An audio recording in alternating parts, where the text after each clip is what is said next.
샬롬, 안녕하세요 여러분. 왕수아 목사입니다. 온라인으로 예배하는 우리 예수양기 고등부 모든 학생들을 사랑하고 축복합니다. 이 시간 장소가 어디가 되었든지 간에 마음을 다해서 또 정성을 다해서 영과 진리로 하나님께 예배드리는 시간이 되기를 원합니다. 우리 이제 같이 하나님께 찬양과 경배로 영광을 올려드리도록 하겠습니다.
주님께 맡긴 인생의 여정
시간 하나님께서 우리에게 주신 말씀은 히브리서 11장 17절에서 19절 말씀입니다.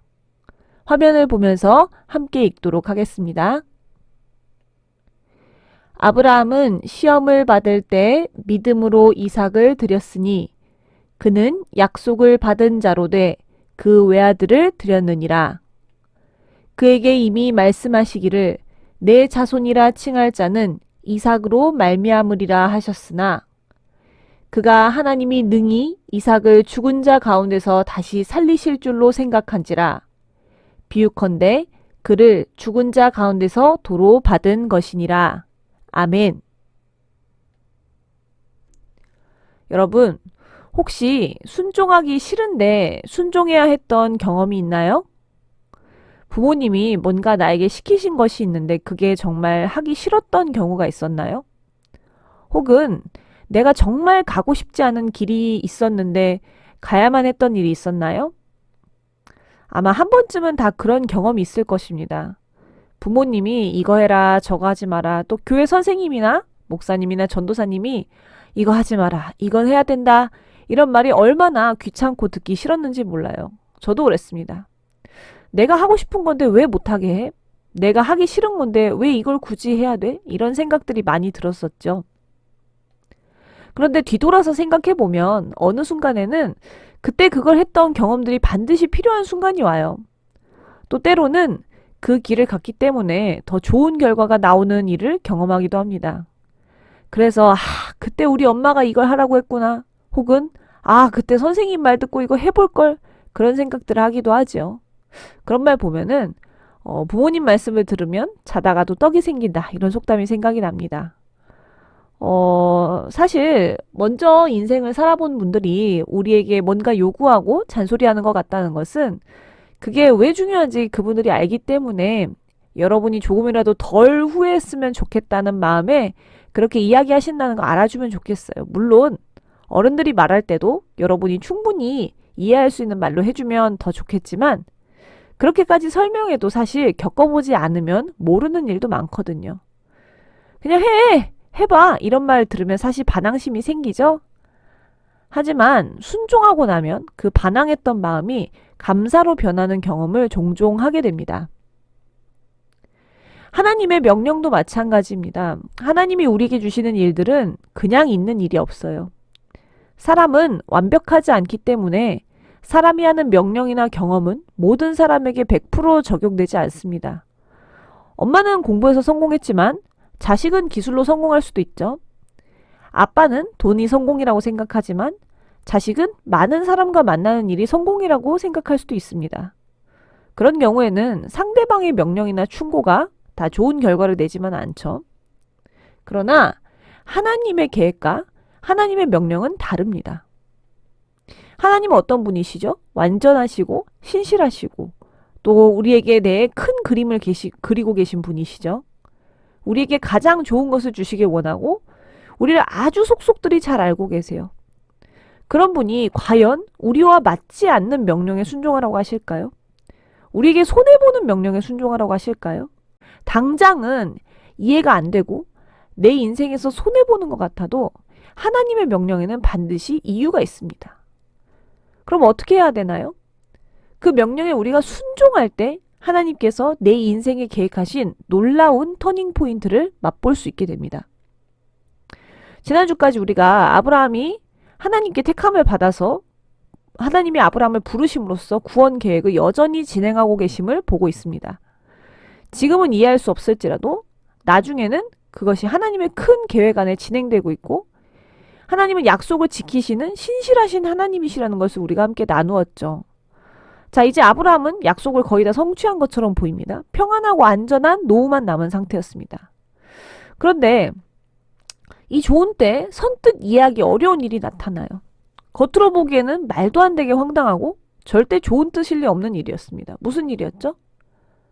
하나님께서 아브라함에게 약속으로 주신 그 아들 이삭을 제물로 바치라는 불합리해 보이는 명령을 내리신 것입니다.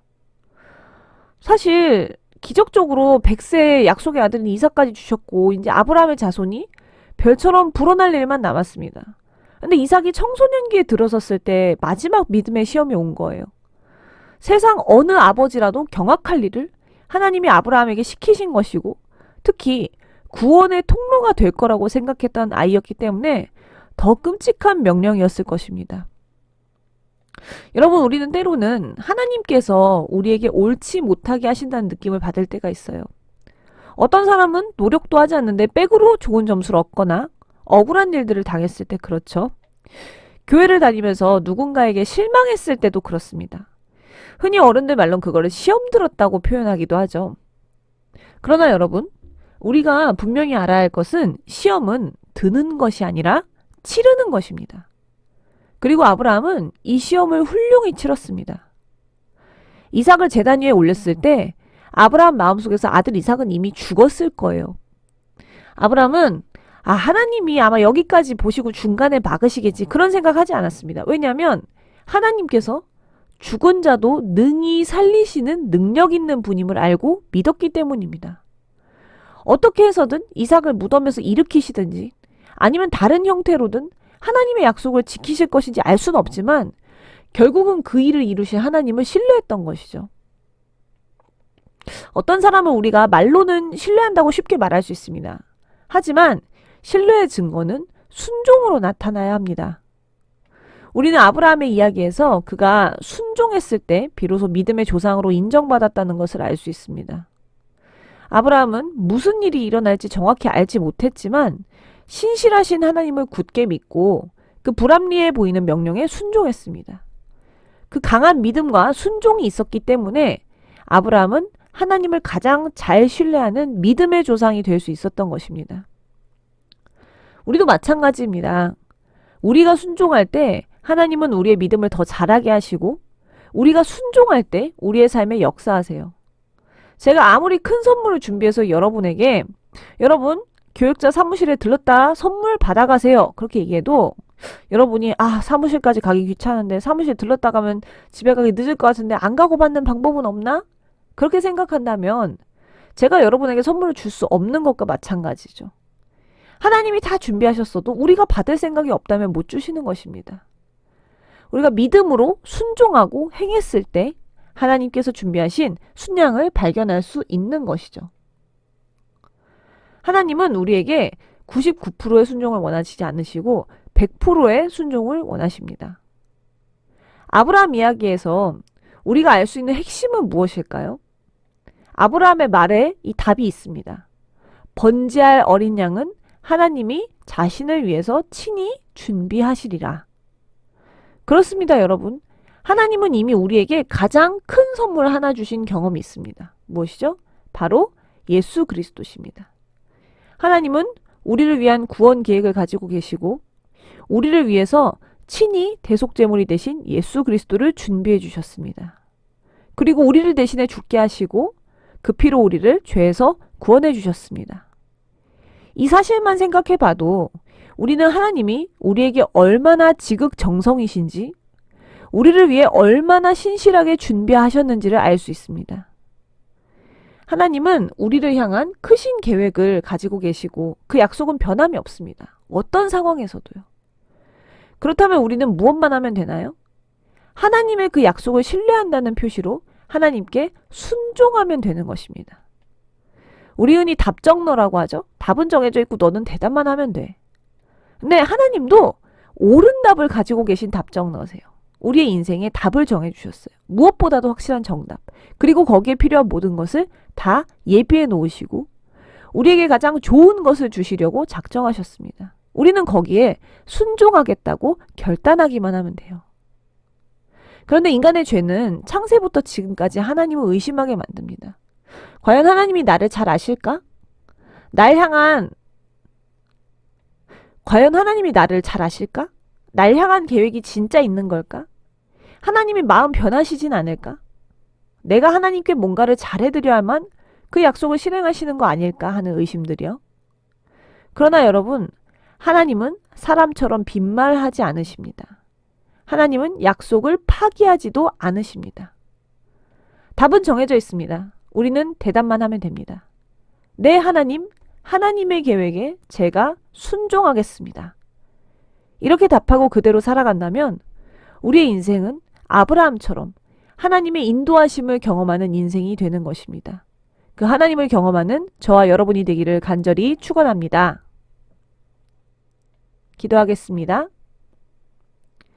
하나님 감사합니다. 우리가 지금 겨울 수련회를 거치는 중에 있습니다. 이 수련회가 우리의 터닝 포인트가 되기를 원합니다. 우리가 참여하기 힘든 상황에 있더라도 또 때로는 귀찮고 싫더라도 하나님께서 이 수련회를 통해서 우리에게 준비하신 순양을 발견하는 시간이 되도록 인도하여 주옵소서. 하나님께서 우리를 위해 무엇을 준비하셨을지가 참으로 기대됩니다. 순종함으로 믿음의 조상이 된 아브라함처럼 하나님의 말씀에 순종하여 가장 좋은 것을 받고 가장 멋진 삶을 누리며 험한 세상을 살아갈 힘과 용기와 지혜를 얻게 하여 주옵소서. 감사드리며 예수 그리스도의 이름으로 간절히 기도합니다. 아멘. 다음 주까지 겨울 수련회 기간으로 예배가 진행됩니다. 다음 주 11시에 연합 찬양 예배로 드려지오니 11시까지 겟세마네로 꼭 와주시면 감사하겠습니다. 유튜브 설명란에 구글 폼 링크를 올려드립니다. 온라인으로 예배를 드리신 분은 꼭 작성하셔서 저에게 보내주세요. 선생님들과 꼭 소통하시고 새 학기 기도 제목을 나누어 주세요. 이제는 우리 주 예수 그리스도의 무한하신 은혜와 아버지 하나님의 극진하신 사랑과 성령님의 감화 감동 내주 교통하신 은혜와 축복이 오늘도 나를 향한 하나님의 계획을 신뢰하며 순종함으로 달려가기를 원하는 사랑하는 우리 예수양기 고등부 한 사람 한 사람 머리 위에 지금으로부터 영원토록 함께 하시기를 간절히 축원하옵나이다. 아멘.